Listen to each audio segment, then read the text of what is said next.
salah satu akibat dari meremehkan firman adalah doa kita kekejian bagi Tuhan. Doa kita hal yang memuakkan hati Tuhan ketika kita melawan firman. Karena itu yang paling perlu, paling penting, urgent, mendesak kita lakukan. Tuhan, aku tahu aku banyak kekurangan, kelemahan. Aku sering membuat hatimu berduka dan sedih. Aku sering membuat Roh Kudus berduka dan bersedih. Aku sering melawan, memberontak. Aku sering melakukan apa yang aku suka untuk aku lakukan. Aku tidak mau tahu, aku tidak mau peduli dengan perasaan Tuhan.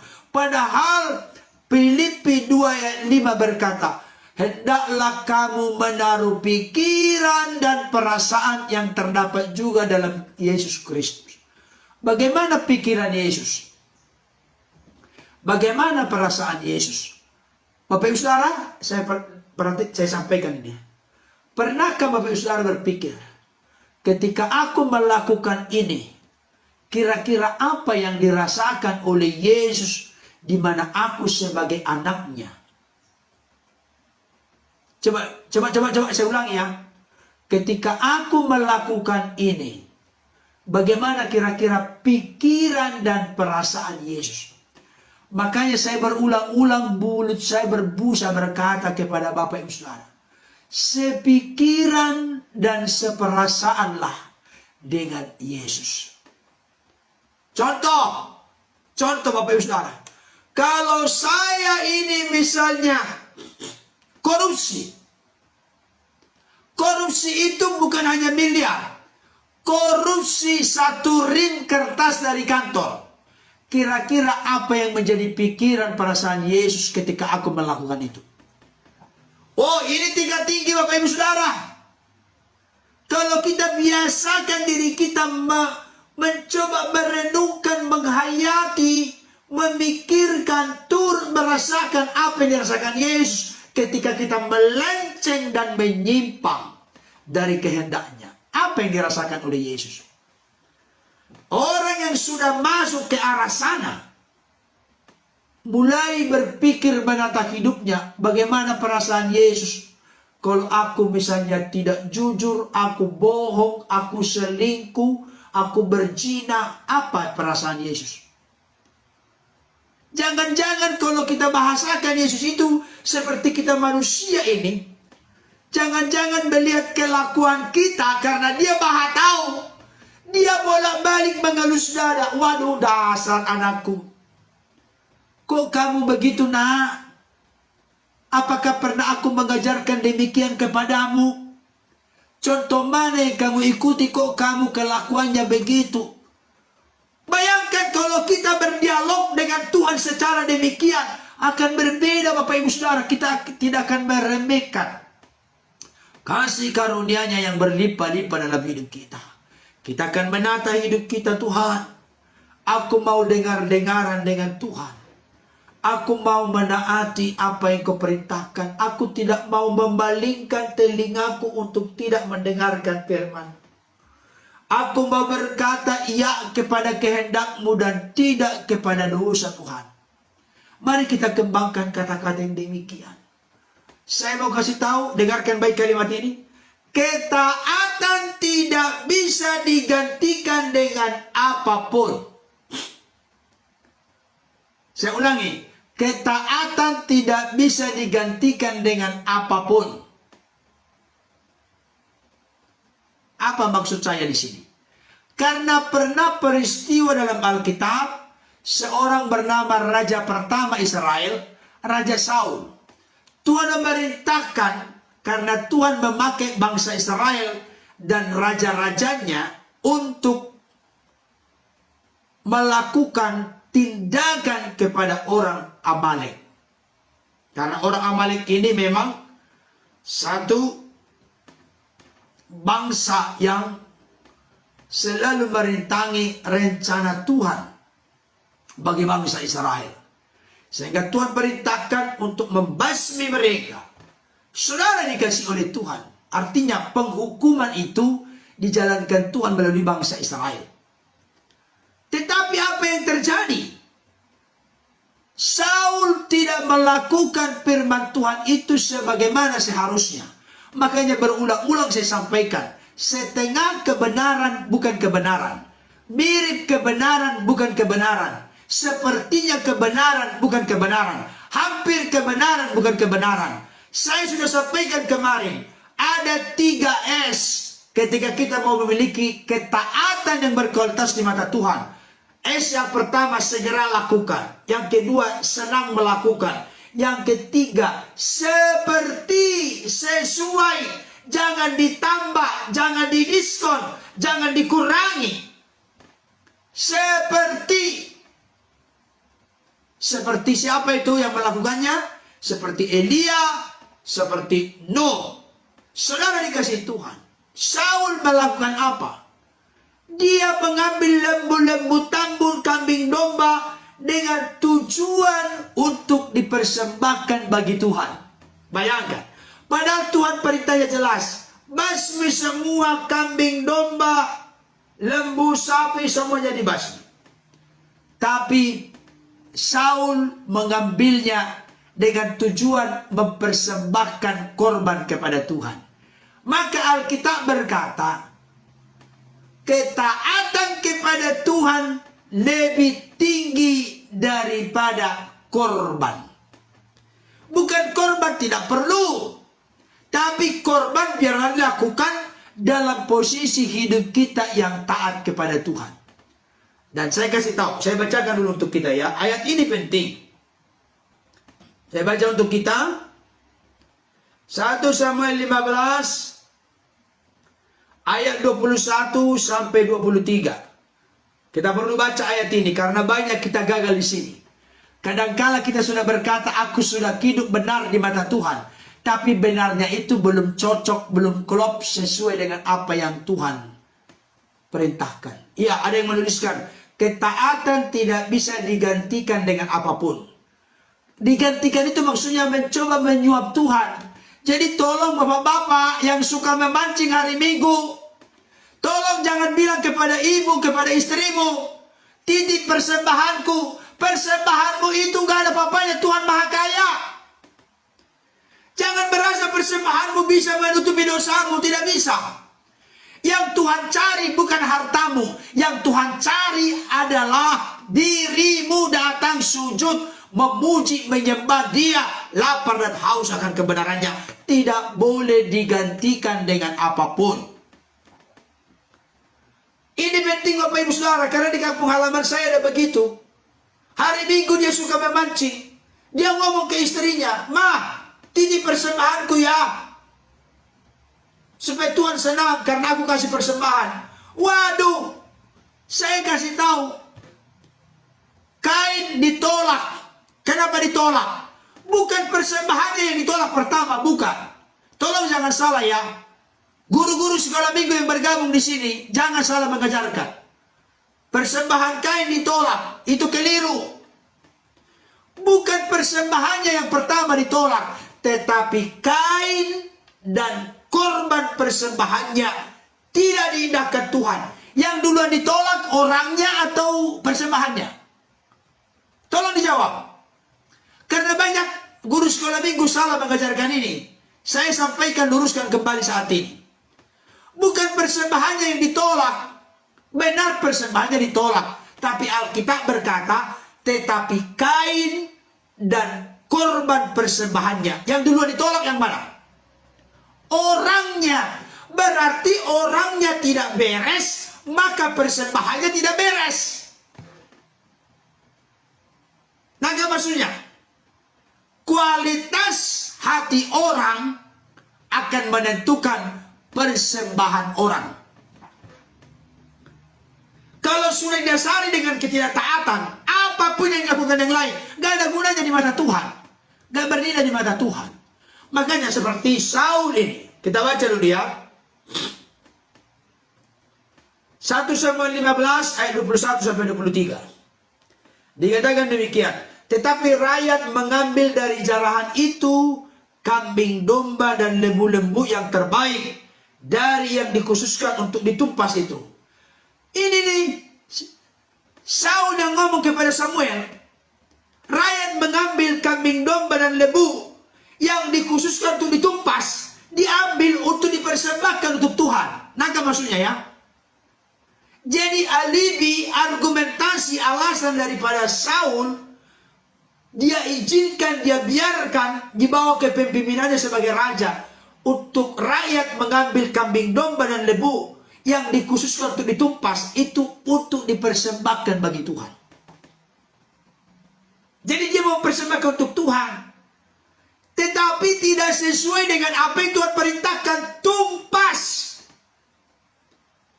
Ayat yang untuk mempersembahkan korban kepada Tuhan Allahmu di Gilgal. Tetapi jawab Samuel, perhatikan jawab Samuel ini. Apakah Tuhan itu berkenan kepada korban bakaran dan korban sembelihan sama seperti kepada mendengarkan suara Tuhan? Ini kritikan daripada Samuel kepada Saul. Raja Saul, kau pikir dengan engkau berkata mempersembahkan korban, padahal engkau memberontak tidak mendengarkan suara Tuhan. Engkau memalingkan telingamu dari suara Tuhan. Apakah itu yang Tuhan mau? Itu maksudnya. Sesungguhnya, perhatikan. Sesungguhnya apa? Mendengarkan lebih baik daripada korban sembelihan. Memperhatikan lebih baik daripada lemak domba-domba jantan. Sebab pendurhakaan adalah sama seperti dosa bertenung, dan kedegilan adalah sama seperti menyembah berhala dan terapim. Karena engkau telah menolak firman Tuhan, maka ia telah menolak engkau sebagai raja. Jadi dasarnya Tuhan menolak Saul sebagai raja karena dia menolak firman Tuhan. Dia lakukan firman itu sebagian, separuh, mirip kebenaran, sepertinya kebenaran, hampir kebenaran, bukan kebenaran. Itu sebabnya kemarin saya tegaskan, kualitas ketaatan itu yang ketiga tidak boleh lupa, seperti, sesuai, cocok, tepat. Jangan ditambah, jangan dikurangi. Lebih bagus kita berkata, Tuhan, aku belum mampu melakukan. Kasih karuniamu meneguhkan, menguatkan aku, supaya aku mampu melakukan sebagaimana seharusnya yang engkau mau, inginkan, dan kehendaki. Jangan didiskon, Bapak Ibu Saudara. Nangka maksudnya ya? Jadi ketaatan itu tidak bisa digantikan dengan apapun. Itu sebabnya pasang kedua telinga, buka hati, apa yang Tuhan perintahkan, itu yang kita lakukan. Jangan ditambah, jangan dikurangi. Kalau kita tambah-tambah, berarti bertambah hukuman bagi kita. Kalau kita kurang-kurang, berarti kurang kemuliaan yang kita terima. Lakukanlah seperti yang Tuhan perintahkan. Sama seperti Nuh. Panjangnya sekian hasta, lebarnya sekian hasta, tingginya sekian hasta. Buatlah dia dari kayu gopir. Lapislah dengan ter dan gala-gala. Buatlah dia tingkat atas, tingkat bawah, tingkat tengah. Semuanya dilakukan persis seperti perintah Tuhan. Sama juga seperti Musa ketika membuat kemah pertemuan. Apa yang ditunjukkan Tuhan dalam visi penglihatan kepada Musa, itu juga yang dilakukan, tidak ditambah, tidak dikurangi. Kemah itu kan ribet, patok-patoknya, talinya, kemahnya, semuanya dari apa dibuat, semuanya sesuai dilakukan. Saya tidak sedang mengatakan bahwa kehidupan kekristenan itu adalah syariat-syariat, bukan. Tapi ketika saudara dan saya benar-benar mencintai, mengasihi Tuhan, maka kita tidak akan pernah merasa berat hati untuk melakukan apa yang menyukakan, menyenangkan hati Tuhan. Contoh ini, ada di sini pasangan suami istri. Kalau bapak berkata, I love you full kepada istrinya, maka dia pasti melakukan apa yang menyukakan, menyenangkan istrinya. Dan tentunya dasar dan pondasi Di atas semuanya adalah sesuai dengan firman. Sebaliknya juga demikian. Istri-istri di sini yang mengasihi suaminya, pasti dia berupaya untuk berbuat yang terbaik kepada suaminya. Tentunya didasari oleh firman Tuhan. Jadi kalau kita benar mencintai, mengasihi Tuhan, maka kita pasti melakukan apa yang menyukakan dan menyenangkan hati Tuhan. Coba lihat dulu contoh lain, raja-raja Israel. Kan Israel itu dibagi dua. Kerajaan utara ibu kotanya Samaria, kerajaan selatan ibu kotanya Yehuda. Kerajaan utara, satu pun rajanya tidak ada yang takut akan Tuhan. Semuanya jahat, bejat moral, dan membawa bangsa Israel berdosa kepada Tuhan, menyembah ilah-ilah lain. Tapi kalau kerajaan selatan ibu kotanya Yehuda, masih ada beberapa yang baik. Seperti Yosafat, Yosia, Hizkia, masih ada lagi beberapa yang lain. Tapi raja-raja Israel utara semuanya jahat di mata Tuhan. Melakukan apa yang jahat di mata Tuhan. Apa yang terjadi?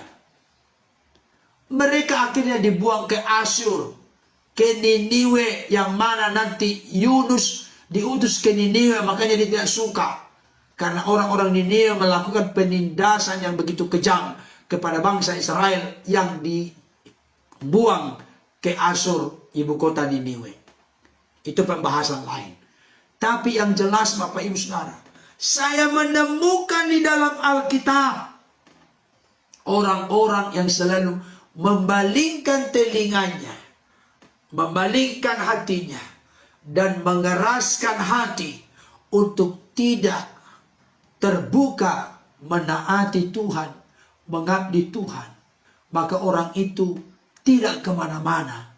Tapi orang-orang yang berupaya lewat kasih karunia Tuhan melakukan apa yang menyukakan, menyenangkan hati Tuhan, benar di mata Tuhan, orang itu dibela untuk berkemenangan menghadapi musuh-musuh kehidupannya, dan dia keluar sebagai pemenang yang gilang gemilang.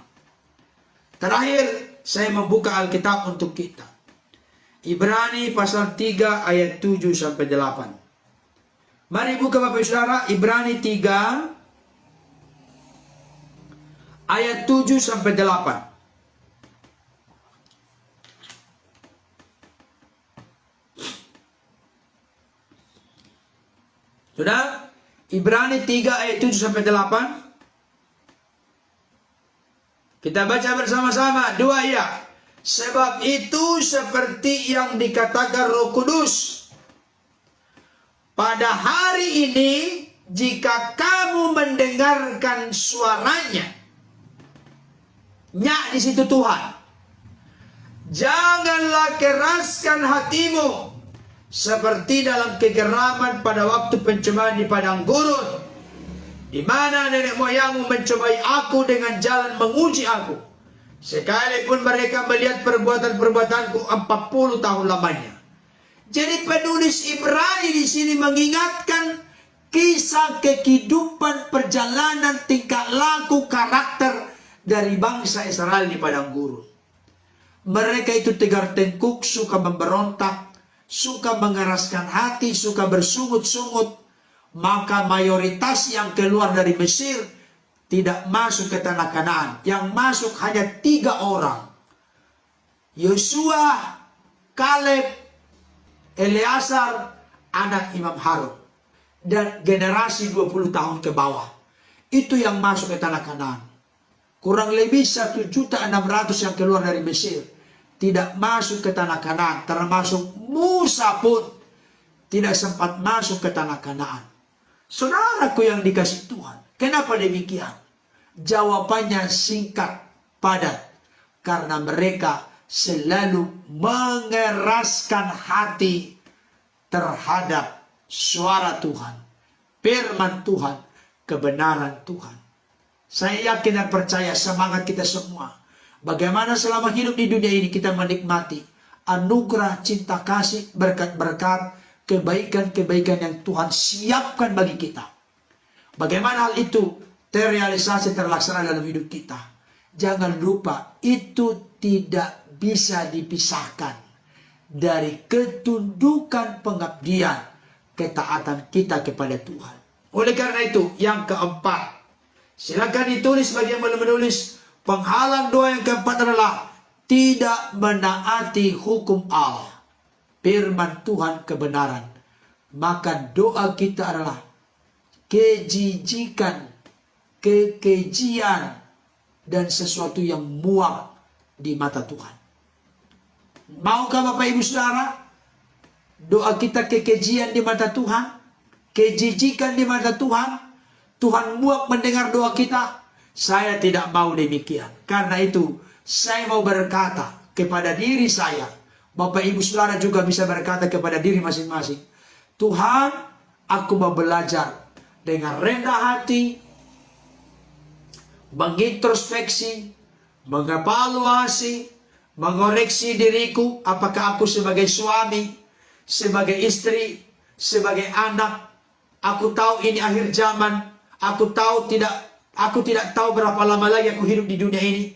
Aku mau belajar untuk dengar-dengaran dengan Engkau Tuhan. Aku tidak mau membalingkan telingaku untuk tidak mendengarkan firman-Mu.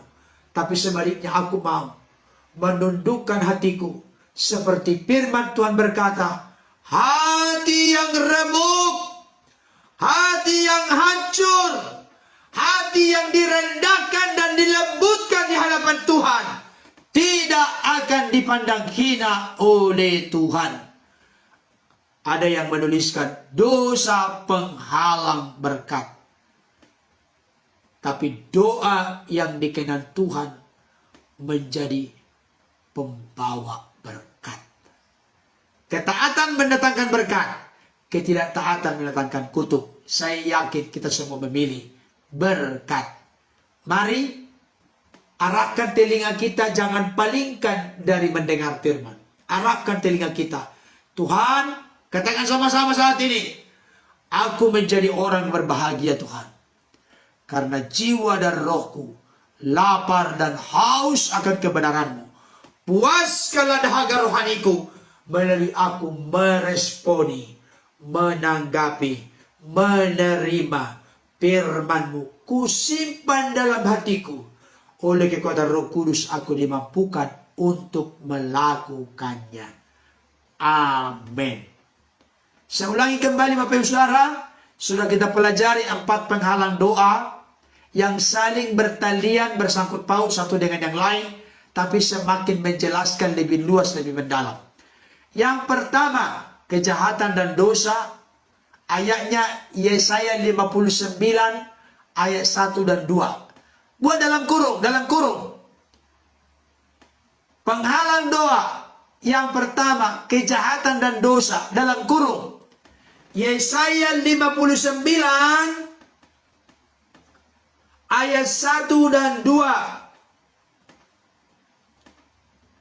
Yang kedua, biar ditulis ya. Yang kedua, niat atau rencana jahat. Berarti sesuatu yang masih kita sembunyikan. Jangan lupa, segalanya telanjang terbuka di mata Tuhan. Sepintar apapun kita bersandiwara menyembunyikan, Tuhan selalu tahu. Yang kedua, niat atau rencana jahat, dalam kurung. Mazmur 66 ayat 18. Itu ayat-ayatnya maksudnya. Ayat-ayatnya Bapak Ibu Saudara, silakan ditulis ya. Yang ketiga, hidup tidak bijaksana dengan pasangan. Yaitu 1 Petrus 3 ayat 1 sampai 7. Buat dalam kurung. Ini pembelajaran kita, silakan dicatat. Saya ulangi kembali. Penghalang-penghalang doa kita telah pelajari 4. Yang pertama, kejahatan dan dosa. Yesaya 59 ayat 1 sampai 2. 2. Niat atau rencana jahat. Mazmur 66 ayat 18. 3. Hidup tidak bijaksana dengan pasangan. 1 Petrus 3 ayat 1 sampai 7. 4. tidak menaati hukum Allah atau firman Tuhan atau kebenaran. Itu tadi dari Amsal 28 ayat yang ke-9. Amsal 28 ayat 9. Tidak menaati hukum Allah atau firman Tuhan atau kebenaran. Amsal 28 ayat yang ke-9. Silakan itu dipelajari Bapak Ibu Saudara. Diingat. Supaya nanti ketika kita nanti mau berdoa kepada Tuhan, langsung itu nanti diingatkan Roh Kudus. Oh ya, ada sesuatu yang perlu saya benahi, sesuatu yang perlu saya akui, dan saya mau tinggalkan, saya berbalik kepada Tuhan. Nantikan penggalan doa berikutnya yang semakin luas mendalam. Kita pelajari bersama, bertitik tolak dari data dan fakta Alkitab. Terima kasih Bapak Ibu Saudara telah berkenan bergabung saat ini. Biarlah apa yang saya sampaikan ditaruh Roh Kudus di dalam hati Bapak Ibu Saudara, di dalam hati kita semua.